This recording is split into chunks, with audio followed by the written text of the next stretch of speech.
Hello friends, ഞാൻ നിങ്ങളുടെ bachelor. അപ്പോൾ ഇന്ന് വെറുതെ ഇരുന്നപ്പോൾ കഞ്ഞും പയറും കഴിക്കാൻ ഒരു മോഹം. അപ്പോൾ അതങ്ങ് ഉണ്ടാക്കാമെന്ന് വിചാരിച്ചു. അപ്പോൾ അതിനായിട്ട് ഞാൻ ഹാഫ് ഗ്ലാസ് മട്ടരിയാണ് എടുത്തിരിക്കുന്നത്. അപ്പോൾ ആ മട്ടരി കുക്കറിലേക്ക് ഒന്ന് ആഡ് ചെയ്യുക. അതിനുശേഷം അതേ ഗ്ലാസ്സിൽ ഒരു 1/4 ഗ്ലാസ് ചെറുപയറും കൂടി എടുത്തിട്ട് അതും അതിലേക്ക് ആഡ് ചെയ്ത് നന്നായി ഒന്ന് കഴുകി വൃത്തിയായിട്ട് എടുക്കുക. എന്നിട്ട് അത് മൂടുന്ന രീതിയിൽ കുക്കറിൽ വെള്ളം ഒഴിക്കുക. അതിനുശേഷം അതിലേക്ക് ആവശ്യമായിട്ടുള്ള ഉപ്പും അതുപോലെ തന്നെ കുറച്ച് മഞ്ഞൾപ്പൊടിയും കൂടി ആഡ് ചെയ്ത് നന്നായി ഒന്ന് മിക്സ് ചെയ്ത് ആ കുക്കർ ഒന്ന് അടച്ച് നന്നായി വേവിക്കാൻ വയ്ക്കുക. ഏകദേശം ഒരു 6 മുതൽ 7 വിസിൽ ഇതിനാവശ്യമാണ്.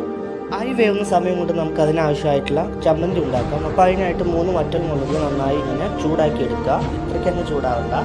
അതിനുശേഷം കൊച്ചുള്ളിയും കൂടി എടുക്കുക. ആ കൊച്ചുള്ളിലേക്ക് ഒരു ചെറിയ കഷ്ണം പുളിയും കൂടി ആഡ് ചെയ്ത് നന്നായി ഒന്ന് മിക്സ് ചെയ്തതിന് ശേഷം ആവശ്യമായിട്ടുള്ള ഉപ്പും അതുപോലെ തന്നെ വെളിച്ചെണ്ണയും ആഡ് ചെയ്ത് നന്നായി ഒന്ന് കൈകൊണ്ട് തന്നെ ഞരടിയെടുക്കുക. കൈകൊണ്ട് തന്നെ ഞരടാൻ ശ്രമിക്കുക, ബിക്കോസ് എന്നാൽ മാത്രമേ അതിൻ്റെ ആ ഒരു ടേസ്റ്റ് നമുക്ക് കിട്ടുള്ളൂ. അതിനുശേഷം ഞാൻ കുക്കർ നോക്കിയപ്പോൾ നന്നായി വെന്ത് വന്നിട്ടുണ്ട്.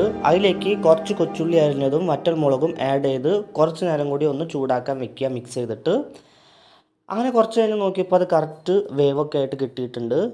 അപ്പോൾ നല്ല അടിപൊളിയായിട്ട് വെന്തിട്ടുള്ള ചോറ് ഇവിടെ നമുക്ക് റെഡി ആയിട്ട് കിട്ടിയിട്ടുണ്ട്. അപ്പോൾ ഞാൻ അതൊന്ന് ടേസ്റ്റ് ചെയ്ത് നോക്കാൻ പോവാണ്. അപ്പോൾ അതിനാവശ്യമായിട്ട് ഞാൻ കുറച്ച് ചോറ് ഞാൻ അതിനെടുത്ത് ഒരു പാത്രത്തിലേക്ക് സെർവ് ചെയ്തിട്ടുണ്ട്.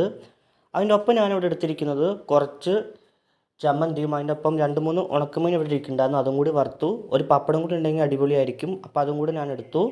അങ്ങനെ ആ കുറച്ച് ചോറും അതിൻ്റെ ഒപ്പം തന്നെ ആ കുറച്ച് ചമ്മന്തിയും കൂടി ഞാൻ ആദ്യം ഒന്ന് മിക്സ് ചെയ്തെടുത്തു. അതിനുശേഷം അതിൽ നിന്ന് ഒരു ഉണക്കമീനും കൂടി എടുത്ത് നന്നായി ഒന്ന് മിക്സ് ചെയ്ത് കഴിക്കാനായിട്ട് പോയി.